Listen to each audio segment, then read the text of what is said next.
Hi friends, ఇదిగోండి friends, నేను మొత్తం ఏదో దేవుడి వీడియోలు పెడుతున్నాను కదా అని చెప్పి నేను ఏదో పెద్ద భక్తురాలని అనుకోకండి.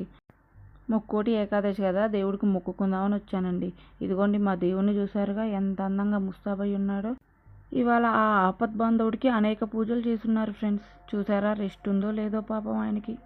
అటు పక్కనే ఆదిశేషుల వారి పైన ఉత్తర ద్వార దర్శనం ఇస్తున్నారు శ్రీ మహావిష్ణువు. చూడండి ఫ్రెండ్స్, స్వామివారి దర్శనం అయిపోయిందిగా ఫ్రెండ్స్, ఇక అమ్మవారి దర్శనం చేసుకుందాం. అమ్మ అలిగిందనుకో, అమ్మ చెప్తేనే మనకి ఏదైనా నాన్న ఇచ్చేది. అందుకే అమ్మవారి దర్శనం కూడా చేసుకున్నాం ఫ్రెండ్స్. గుళ్ళో చూసారా భక్తులతో కిటకిటలాడిపోతుంది. ఈరోజు పైగా అన్నదానం, భక్తులందరూ భోజనాలు చేస్తున్నారు ఫ్రెండ్స్. ఈరోజు అన్నదానం. అవన్నీ చూసేసరికి మా కడుపులో కూడా గంట కొట్టింది. ఇంకెందుకు ఓ పట్టు పట్టేద్దామని చెప్పి క్యూ లైన్ దగ్గరికి వెళ్ళాం ఫ్రెండ్స్.